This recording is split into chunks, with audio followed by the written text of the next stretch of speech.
Halo guys, Assalamualaikum warahmatullahi wabarakatuh.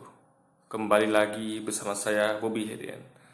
Kali ini saya ingin mengomentari sebuah video dari Luis Prasetyo yang judul Kafir Bodoh Mengajar Kaf Media Channel. Saya nggak tahu nih BD hari mungkin bodoh ya guys atau bid'ah ya. Yang penting kita dengar langsung videonya dan habis itu akan kita komentari.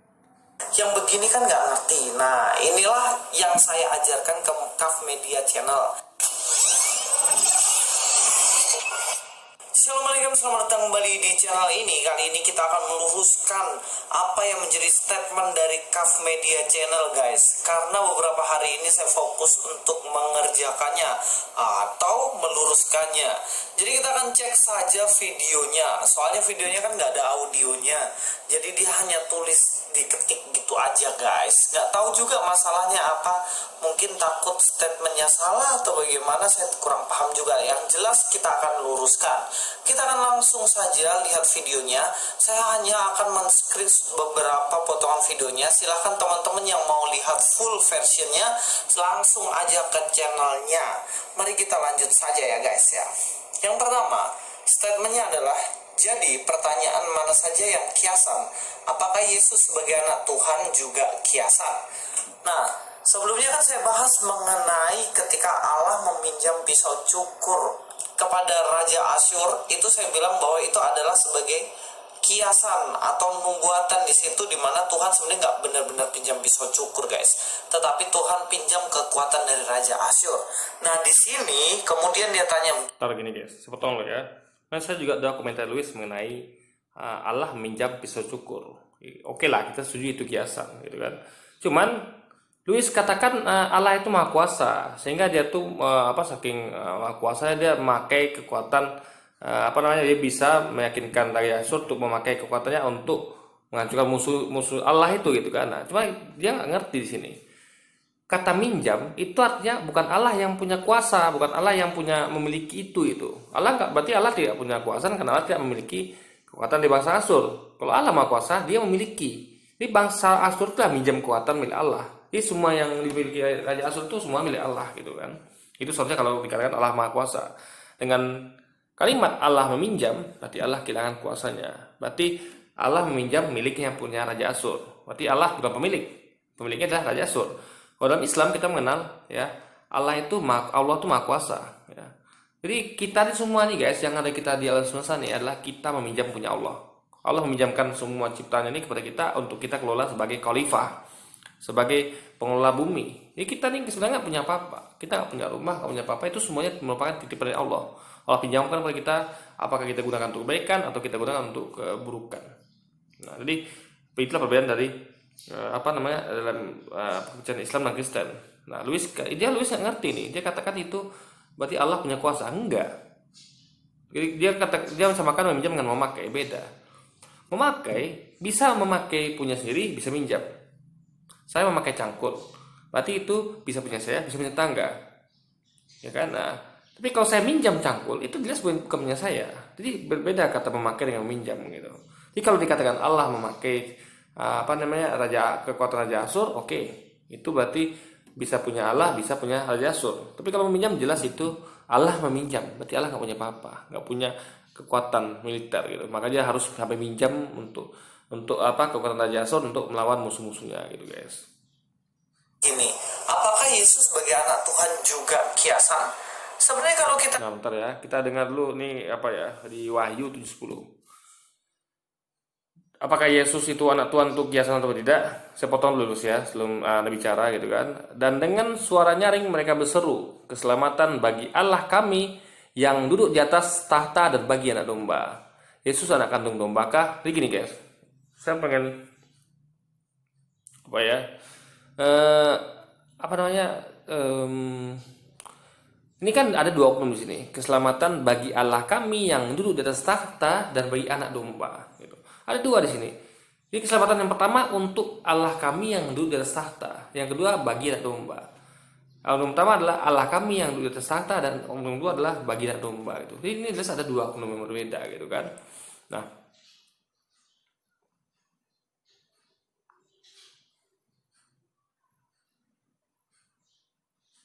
Nah, sekarang anak domba di sini ya, itu memang kita setuju memang sebagai kiasan gitu kan. Jadi anak domba itu kan termin bagi apa di Alkitab tuh disebut sebagai apa namanya? Pergilah kepada Yesus katakan aku diutus hanya bagi domba-domba yang hilang dari umat Israel. Jadi Yesus tuh menganggap apa namanya? Orang Israel itu ada domba gitu yang harus diselamatkan gitu. Ini memang ini domba di sini memang kiasan, guys. Lihat Yesus sebagai anak Tuhan pun sebenarnya kiasan, guys. Karena bukan di sini berarti Allah dia menikah, berhubungan lalu punya anak namanya Yesus. Bukan seperti itu. Tetapi anak Tuhan di sini, anak Allah lebih dipakai untuk menuju kepada Allah yang menjadi manusia untuk menyelamatkan manusia. Ini saya potong dulu ya. Yang pertama ini saya setuju memang bukan Allah, bukan anak dalam artian biologis gitu kan. Nah, gini, karena di Alkitab sendiri apa namanya? Kita semua ini disebut sebagai anak-anak Allah. Jadi anak Allah itu bukan hanya Yesus, tapi kita semua, seluruh kita ini ciptanya itu adalah manusia adalah anak-anak Allah. Dan banyak anak-anak Allah disebut di Alkitab itu banyak sekali, bukan hanya merujuk pada Yesus. Nah, kalau dikatakan Yesus anak tunggal ini aneh gitu. Yesus anak tunggal tapi kita semua disebut sebagai anak-anak. Aneh di sini, guys. Ada yang aneh gitu kan. Nah, jadi seakan-akan kita ini adalah anak tiri gitu, atau anak angkat, atau anak apa. Yesus tuh anak kandung gitu, karena dia tunggal gitu kan. Nah, dan ini nggak bisa dikatakan kalau Allah jadi manusia. Contoh, misalnya saya anak tunggal ibu saya. Kalian semua anak-anak ibu saya, tapi saya anak tunggalnya. Itu artinya adalah saya anak kandung.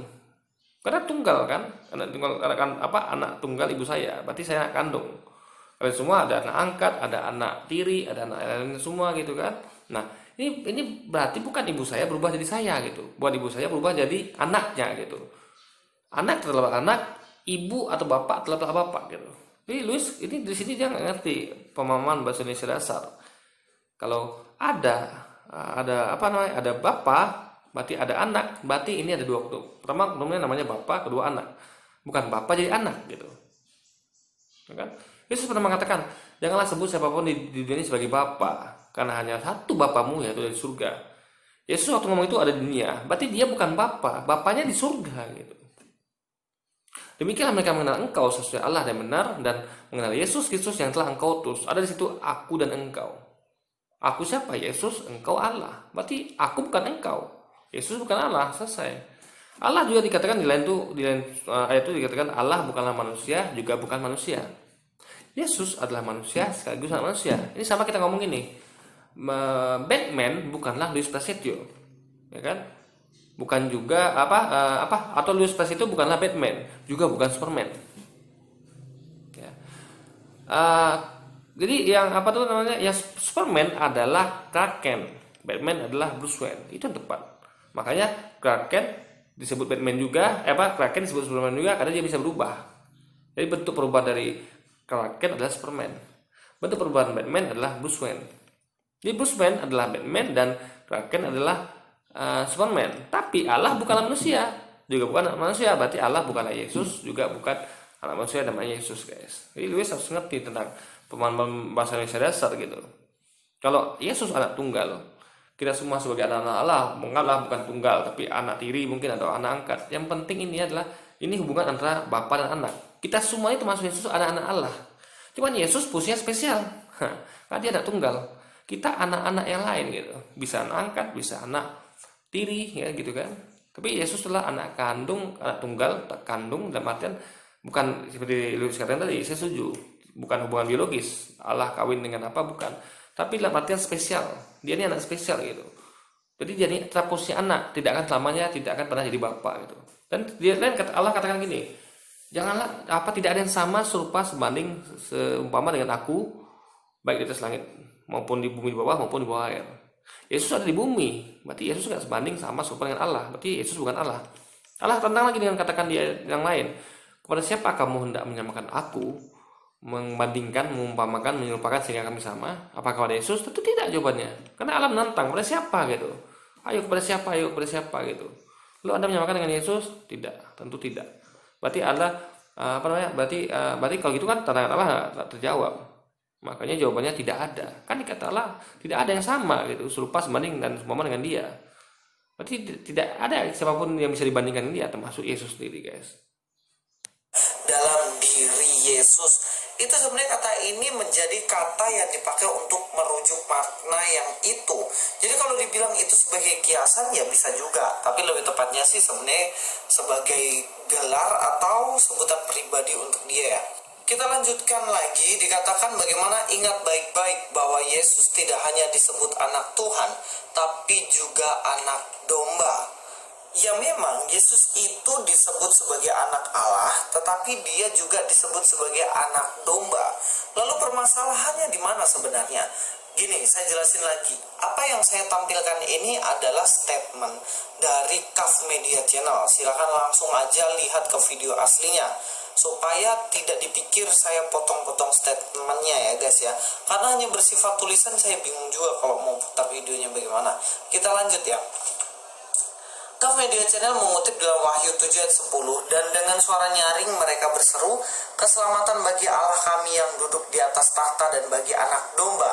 Lalu Kaf Media Channel tanya, Yesus anak kandung domba kah? Nah ini pertanyaan yang lucu. Karena apa? Seharusnya dia mengcounter statement saya yang mana tidak ada kata kiasan harusnya. Statementnya dia kan tidak ada kata kiasan dalam Alkitab. Saya bilang ada kata kiasan. Nah, di sini pertanyaannya sebenarnya justru menguatkan bahwa dalam Alkitab itu sebenarnya ada kata kiasan, guys. Karena anak domba, di sini kalau ditanya Yesus anak kandung domba kah? Ya enggak. Yesus bukan anak kandung domba. Yesus anak domba adalah kata kiasan yang menunjukkan sebagaimana Yesus sebagai kurban untuk menyelamatkan manusia. Karena dalam perjanjian lama itu orang berdosa, dia akan mempersembahkan anak domba untuk apa? Untuk mengganti. Yang harusnya mati adalah manusia yang berdosa, tetapi kematian itu digantikan oleh anak domba. Yang mati anak domba itu. Yesus disebut sebagai anak domba, sebagai kiasan, menunjuk bahwa Yesus sebagai kurban. Bedanya adalah anak domba yang benar-benar itu nggak sempurna. Yesus sebagai kurban yang sempurna. Jadi baik anak Allah maupun anak domba adalah kiasan. Sama seperti ketika Allah meminjam pisau cukur guys kepada Raja Asur. Lalu Kaf Media Channel melanjutkan. Tonton, sambung lagi ya, gini. Yesus anak domba. Guys, Yesus katakan, aku itu sebagai domba-domba hilang dari umat Israel. Nah, jadi orang Israel itu disebut sebagai domba. Kalau Yesus anak domba, berarti dia adalah anak-anak orang Israel sendiri gitu. Anak-anak yang mengajak orang-orang tua mereka untuk menyembah Allah, Tuhan Esa itu. Jadi Yesus sendiri bukan Allah berarti. Dia termasuk anak domba. Dia sama menjadi posisinya dengan domba tadi. Umat Israel disebut sebagai domba, Yesus anaknya, anak domba. Nah, itu yang tepat. Jadi Yesus sekali lagi ya, Yesus di sini mengatakan apa? Justru posisinya itu sama dengan umat Israel. Dia hanya seorang anak daripada domba-domba Israel itu, guys. Itu logikanya loh. Yesus bukan Tuhan ya. Dia termasuk domba yang dan kalau dia dikorbankan gitu kan, dan posisinya sama seperti manusia, kan seharusnya kata Yesus kan manusia dikorbankan gitu kan. Manusia dikorbankan gitu sebagai domba, tapi diganti dengan domba. Nah, jadi Yesus menggantikan mereka gitu. Berarti posisinya itu sama dengan mereka. Yesus adalah domba terbaik gitu. Kan gitu logikanya gitu. Ini sekali lagi membuktikan Yesus bukan Allah, karena dia juga posisinya adalah anak domba. Sama seperti posisi domba-domba lainnya, guys. Dan Yesus anak Tuhan bukan kiasan. Yesus anak domba Allah adalah kiasan. Anda cacat logika. Yang cacat logika bukan saya, guys. Kita bisa cek sendiri siapa yang cacat logika di sini. Karena Yesus anak Allah itu kiasan, dan juga anak domba juga kiasan. Anak Allah menunjuk kepada Allah yang menjadi manusia, anak domba menunjuk kepada Yesus yang adalah kurban. Kalau dalam Alkitab Nah, itu kan kontradiksi. Coba Anda bayangkan ya. Kalau tadi saya katakan argumentasi saya tepat. Kiasan dalam artian Yesus posisi memang di bawah. Kan?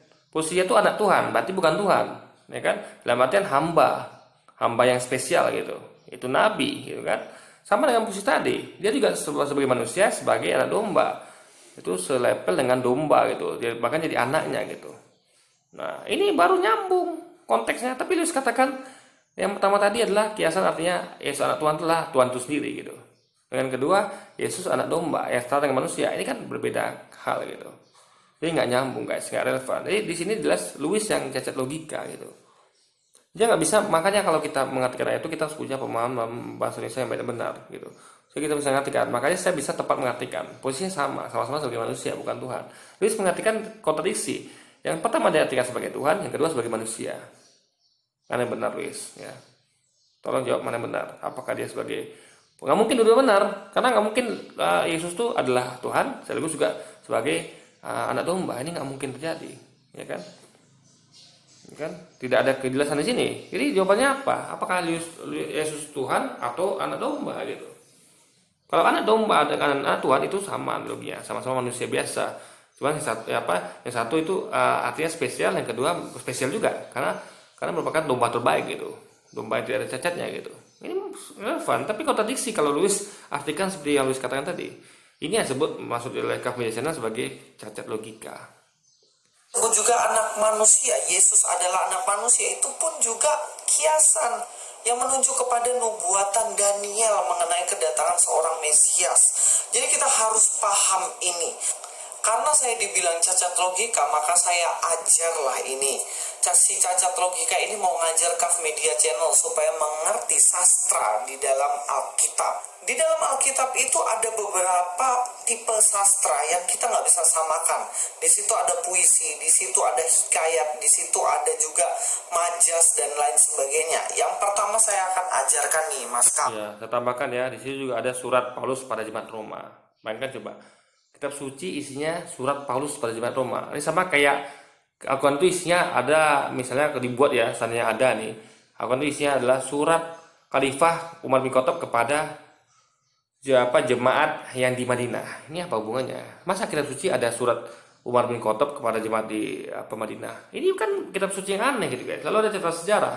Penulis mencatat sejarah nih, apa yang jadi waktu itu? Oh, Yesus salib. Yesus ada kejadian ini itu. Ini kan cerita sejarah. Informasinya dari manusia gitu. Jadi Alkitab tuh nggak ubahnya seperti buku catatan sejarah. Nah ini beda dengan Quran. Semua informasi dari Allah semuanya. Makanya bicara tuh dalam betul-betul informasi yang pure dari Allah gitu. Tidak ada satupun informasi dari manusia. Tidak ada catatan sejarah dari Umar. Oh dulu Rasulullah ngapain aja ya? Nah, itu namanya hadis, dipisahkan guys. Ya Quran itu murni hanya firman Allah. Kalau catatan sejarahnya ada di hadis. Nah Alkitab tidak. Itu campur aduk semuanya. Ada kata-kata Yesus, ada memang firman Yesus di Alkitab itu, firman Allah yang diucapkan Yesus itu dalam Alkitab itu kalau menurut pakar Alkitab sendiri 74 pakar Alkitab itu ada sekitar 18% saja. Nah sisanya itulah yang catat sejarah ya kan, kitab mimpi ya, mimpi Yohanes atau mimpi siapapun itu dimasukkan ke sana.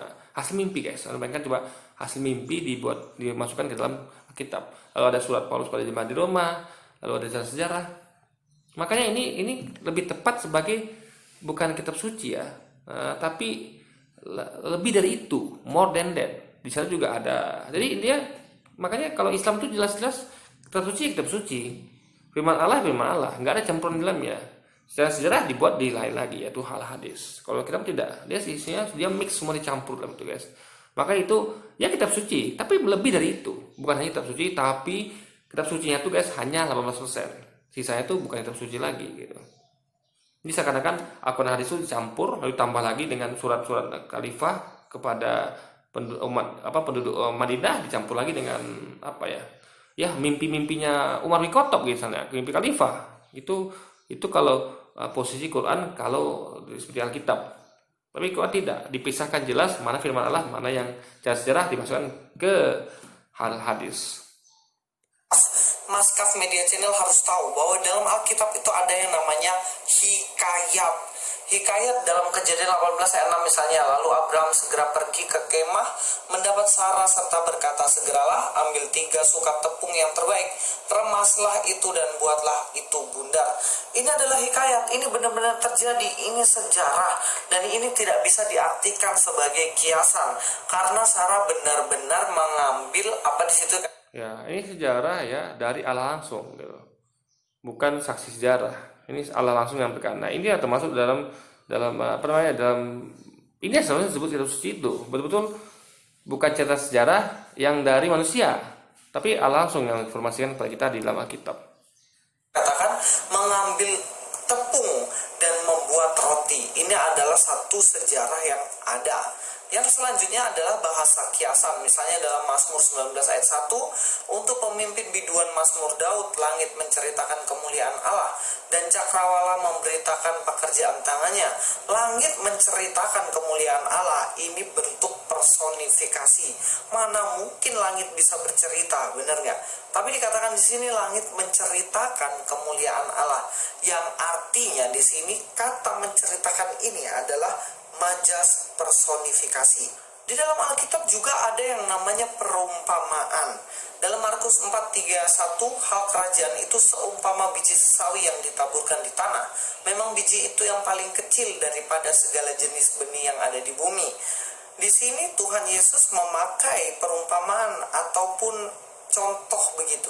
Ketika menjelaskan kerajaan Allah, dia memakai biji sesawi. Biji sesawi itu kecil banget, guys, kayak merica. Kalau kalian semuanya punya merica di rumah, coba dicek ada merica. Itu ketika ditanam, biji sesawi ini bisa tinggi banget, bahkan burung bisa berserang situ. Maksudnya kerajaan Allah itu seperti imannya, itu seperti biji sesawi. Dulunya kecil, imannya kecil, lama-lama bertumbuh menjadi besar gitu. Ini yang namanya bentuk perumpamaan. Dalam Galatia 4 ayat 24, ini adalah suatu kiasan, sebab dua perempuan itu adalah dua ketentuan Allah. Yang satu berasal dari Nah, saya potong dulu guys. Gini, maksud itu dia kasih itu guys. Coba kita baca baik-baik ya. bahkan burung bisa berserang situ. Maksudnya kerajaan Allah itu seperti imannya, itu seperti biji sawi. Dulunya kecil, ditanam sama. Kalau kalian semuanya Tuhan Yesus ini yang ada di bumi. Ntar guys ya. Ini. Apa tadi ya?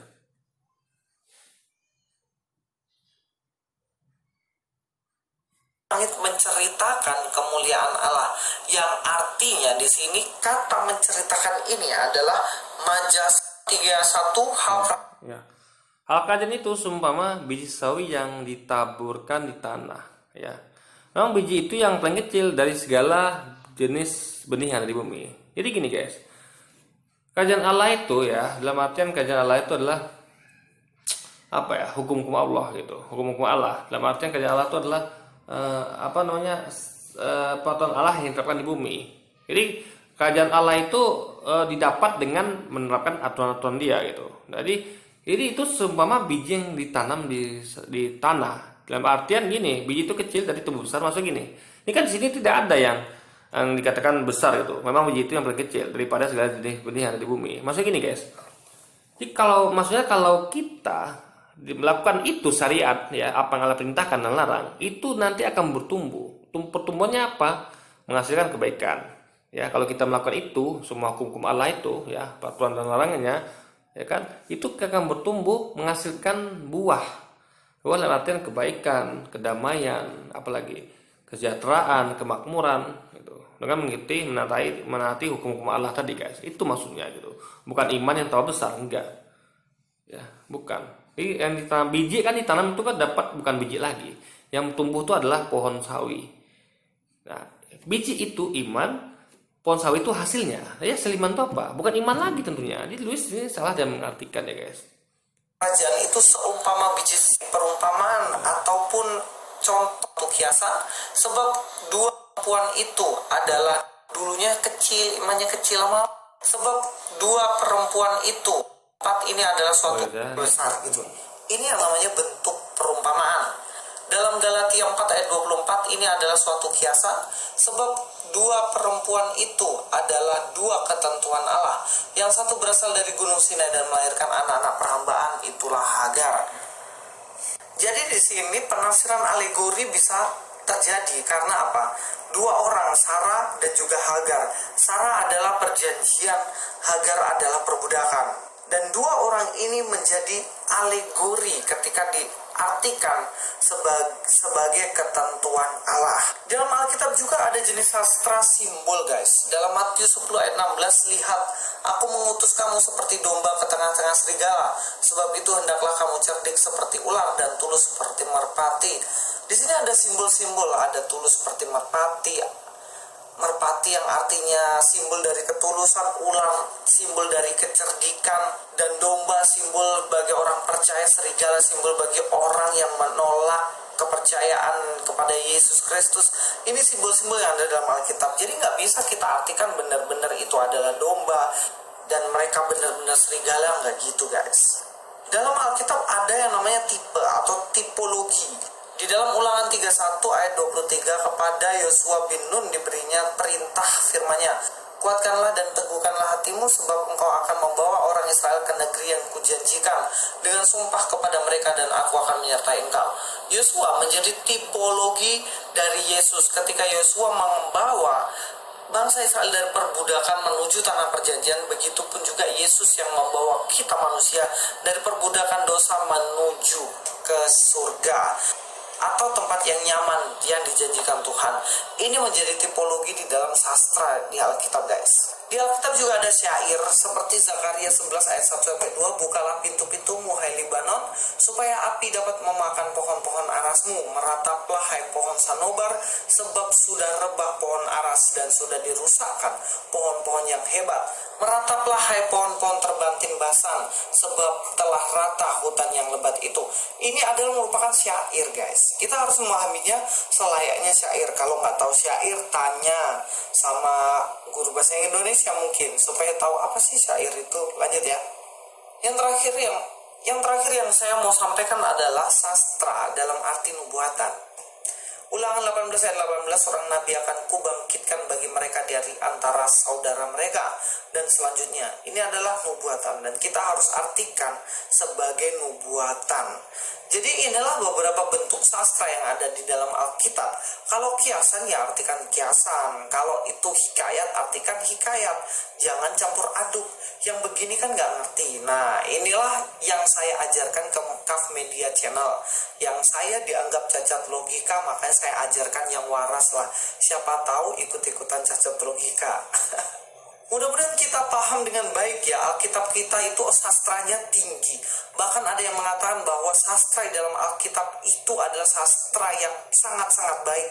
Sehingga kalau kita belajar gaya bahasa, susunan kata, susunan teks dalam Alkitab, kita akan benar-benar paham bahwa Alkitab itu begitu indah guys.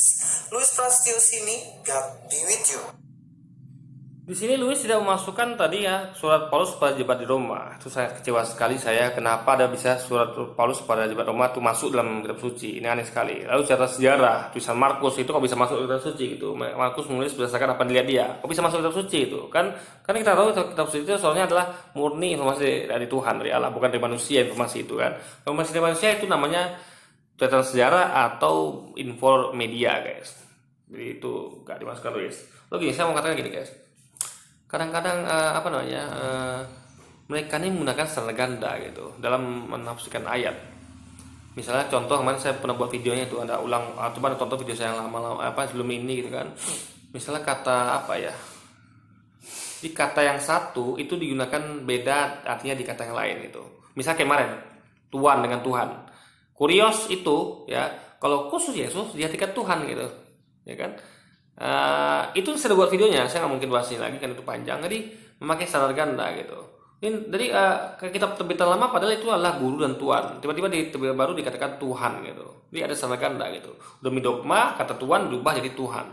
Padahal nggak make sense. Guru dan tuan itu make sense karena tuan guru. Tapi guru dan tuan nggak mungkin. Tuhan guru nggak mungkin. Nggak ada orang ngobot hai Tuhan guru, nggak ada. Tuhan itu tidak ada seman dengan dia nggak seman dengan guru dan apapun itu ya. Maka kalau dikatakan Tuhan guru itu masih make sense. Jadi itu namanya standar ganda gitu. Demi dogma terjemahan pun dia diubah. Padahal kata Tuhan dan Tuhan itu jauh bedanya guys ya. Seperti bumi dan langit gitu. Jadi intinya adalah dan lain juga guys, kiasan seperti gini contohnya.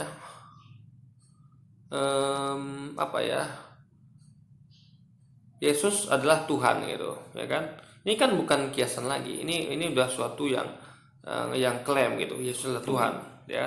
Padahal kiasannya itu Yesus anak domba gitu, Yesus anak Tuhan. Ini kan berbeda gitu. Jadi antara yang dimaksud kiasan dengan faktanya beda. Di situ yang dimasukkan mungkin oleh Kaf Media Channel itu sebagai cacat logika. Kok bisa kiasan itu kata oke lah itu kiasan, anak Tuhan anak domba itu kiasan, berarti Yesus bukan sebenarnya bukan anak domba yang kita tahu yang kita ambil bulu dan kita makan itu, atau anak Tuhan dalam artian anak Tuhan tuh punya anak gitu kan, tapi kok diartikan ke Tuhan gitu. Ini kan kiasan yang pengertiannya itu ngawur guys ya. Jadi dia adalah ini mungkin komentar saya buat video Luis kali ini ya guys. Sampai jumpa lagi di video-video selanjutnya. Wassalamualaikum warahmatullahi wabarakatuh.